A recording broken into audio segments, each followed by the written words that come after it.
Commander Zara pressed her scaled fingers against the viewport of her battlecruiser, watching the small craft drift helplessly in space. The vessel looked primitive with its dull gray hull and basic design lacking the elegant curves and bioluminescent strips that marked proper civilized technology. Her second-in-command, Kira, laughed as she analyzed the readings on her console. "This thing barely registers on our sensors, Commander. The hull is made from some crude metal alloy and their weapon systems appear to be projectile-based, can you believe it? They still use kinetic weapons." The bridge crew of female Valdoran warriors joined in the laughter. Their species had conquered 17 star systems using plasma weaponry and energy shields. These humans appeared to be centuries behind in technological development. Zara studied the ship more carefully through her tactical display. The craft was roughly half the size of their destroyer, with no visible shield generators or energy weapon ports. Instead, it bristled with strange angular protrusions and what looked like primitive missile tubes. "Captain Luna, should we just destroy it now?" asked Tactical Officer Nina. Her purple skin shimmered with amusement as she targeted the human vessel. "It would take one shot from our main cannon." Wait, Zara commanded. Something about this situation felt wrong. The human ship had not attempted to flee or communicate. It simply drifted there, as if waiting. She had not survived 40 campaigns by being careless. The humans had recently entered galactic politics after achieving faster-than-light travel. Most species considered them a curiosity rather than a threat. Their homeworld Earth produced decent soldiers, but their technology seemed laughably primitive compared to the Valdoran Empire. Suddenly, the human ship began moving, but not in any way Zara expected. Instead of turning to flee or positioning for attack, it started spinning slowly on multiple axes like a child's toy. The motion seemed random and purposeless. "What are they doing?" Kira asked, checking her sensors again. "They are not charging weapons or attempting to escape. Are they malfunctioning?" Zara felt her warrior instincts prickling with warning. She had learned to trust these feelings during her rise through the military ranks. Something was very wrong with this entire encounter.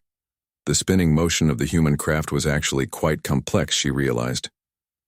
It was not random at all, but followed a precise mathematical pattern. The ship rotated on 3 different axes simultaneously, while small thrusters made tiny corrections to its position. Then the human vessel stopped spinning and hung motionless in space again. Its nose pointed directly at the Valdoran battle cruiser with perfect precision despite having no visible sensor arrays or guidance systems. How did they achieve such accurate positioning without proper navigation equipment? Zara wondered aloud. Their targeting systems must be more sophisticated than they appear. Before anyone could respond, the human ship opened fire, but not with the primitive projectile weapons they expected. Instead, brilliant beams of coherent energy lanced out from hidden ports in the hull. The beams struck the Valdoran shields with tremendous force, causing them to flicker and strain. "That's impossible," Nina shouted at her console.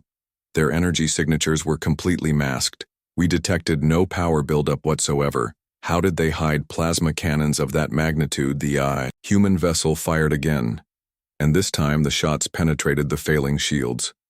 One beam carved through the armored hull of the battlecruiser, like it was soft clay. Emergency alarms began wailing throughout the ship. Zara gripped her command chair as the deck shuddered beneath her feet. The humans had just accomplished something no enemy had managed in over a decade. They had damaged her flagship. "Damage report," she commanded, trying to keep the shock from her voice. "Hull breach on Deck 7. Kira reported, her earlier amusement replaced by professional concern. "Shield generators are offline, and our main engines are operating at 60% capacity." The human ship began moving again, but this time its motion was clearly purposeful. It accelerated toward the Valdoran cruiser with impressive speed for such a small craft. Its hull began to glow with some kind of energy field. "Evasive maneuvers," Zara ordered, but she already knew it was too late. Her massive battlecruiser was powerful, but not particularly maneuverable. The human ship was small and fast like a striking serpent.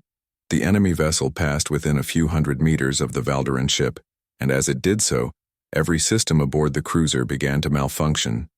Lights flickered, computers crashed, and the artificial gravity wavered. What kind of weapon is that? Demanded Luna, as she struggled to maintain her footing. Electronic warfare systems. We've never encountered anything like it. Zara watched in growing amazement as the human craft completed its pass and took up position directly behind her ship, where most of their weapons could not target it. The positioning was perfect, calculated and executed with military precision. She had underestimated these humans completely. Their ship appeared primitive because they had designed it that way. The crude metal hull was actually some kind of advanced stealth coating that masked their true capabilities. Their weapons had been completely hidden from Valdoran's sensors. Commander. Incoming transmission from the human vessel, Nina reported. Put it through, Zara commanded. The view screen activated, showing a human female with short brown hair and intense green eyes. She wore a simple blue uniform without the elaborate decorations that most species favored. I am Captain Amy of the patrol ship Liberty, she said in accented but clear galactic standard. You have entered restricted human space and must withdraw immediately. Captain Amy. This is Commander Zara of the Valdoran Imperial Navy. Zara replied, trying to regain some authority. Your vessel appeared to be defenseless. That was the point, Amy said with a slight smile. We prefer our enemies to underestimate us. Makes things much easier. Zara felt a new respect for this human captain. The entire encounter had been a carefully orchestrated demonstration of human capabilities. Amy had allowed the Valdorans to scan her ship and draw incorrect conclusions about its capabilities. Your stealth technology is impressive, Zara admitted. How did you mask such powerful weapons? Trade secret, Amy replied. We humans learned long ago that survival often depends on appearing weaker than you actually are. Predators tend to ignore prey they think is harmless. The tactical implications were staggering.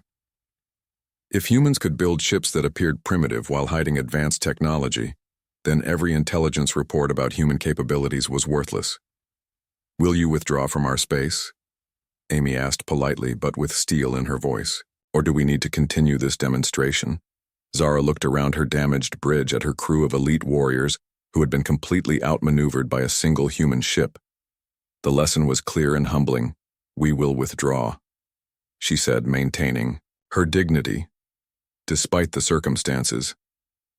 This encounter has been educational. I thought it might be, Amy replied. The galaxy is full of species who judge others by appearances.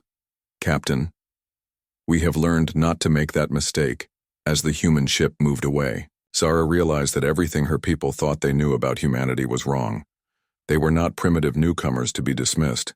They were dangerous opponents who had mastered the art of deception. The small patrol craft disappeared into the void, leaving the Valdoran battlecruiser to limp home with damaged systems and wounded pride. Kira approached her commander with obvious concern. This changes everything, doesn't it? If one human patrol ship can disable our flagship, what could their battle fleet accomplish? Zara stared at the empty space where the Liberty had vanished. She thought about Captain Amy's calm confidence and the devastating effectiveness of her disguised warship. It changes everything, she agreed. We need to completely reassess our intelligence on human military capabilities. They are far more dangerous than we believed. The journey back to Valdoran space would give her time to write a detailed report about the encounter. She would recommend extreme caution in any future dealings with humanity.